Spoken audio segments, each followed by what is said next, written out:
tickets, books on tape, and a dog on drugs. Just for the trip, I swear. All other stuff would come in the moving van.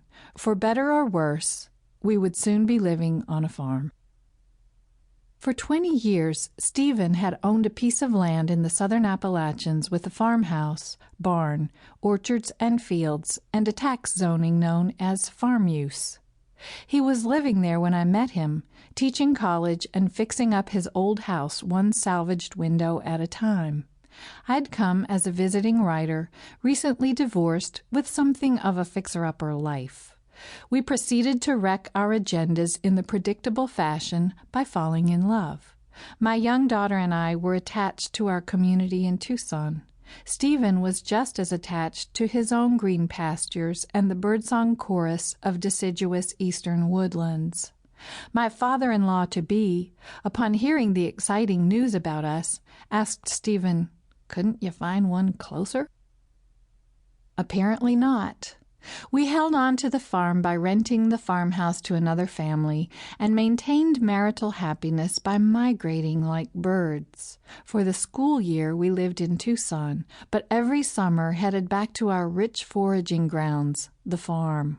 For 3 months a year, we lived in a tiny, extremely crooked log cabin in the woods behind the farmhouse, listening to wood thrushes, growing our own food. The girls, for another child came along shortly, loved playing in the creek, catching turtles, experiencing real mud. I liked working the land, and increasingly came to think of this place as my home, too. When all of us were ready, we decided we'd go there for keeps.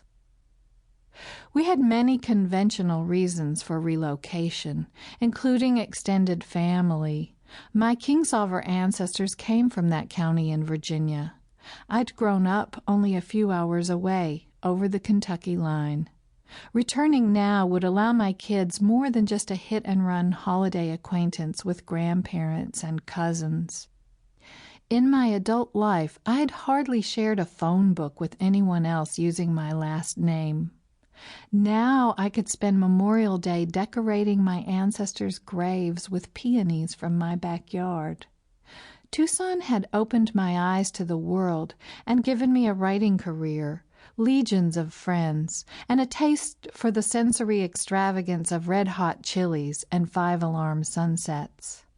But after 25 years in the desert, I'd been called home. There is another reason the move felt right to us, and it's the purview of this book. We wanted to live in a place that could feed us, where rain falls, crops grow, and drinking water bubbles right up out of the ground. This might seem an abstract reason for leaving beloved friends and one of the most idyllic destination cities in the United States, but it was real to us. As it closes in on the 1,000,000 souls mark, Tucson's charms have made it one of this country's fastest-growing cities. It keeps its people serviced across the wide spectrum of daily human wants, with its banks, shops, symphonies, colleges, art galleries, city parks, and more golf courses than you can shake a stick at.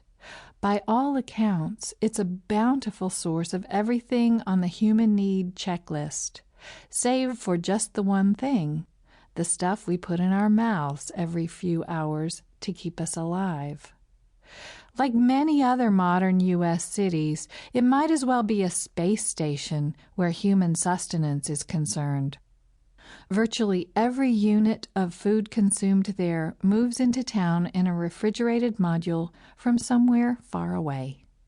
Every ounce of the city's drinking, washing, and goldfish bowl-filling water is pumped from a non-renewable source, a fossil aquifer that is dropping so fast, sometimes the ground crumbles.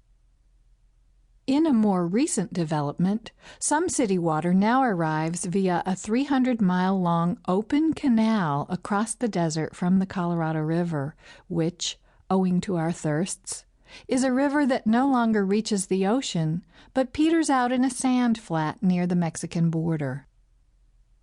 If it crosses your mind that water running through hundreds of miles of open ditch in a desert will evaporate and end up full of concentrated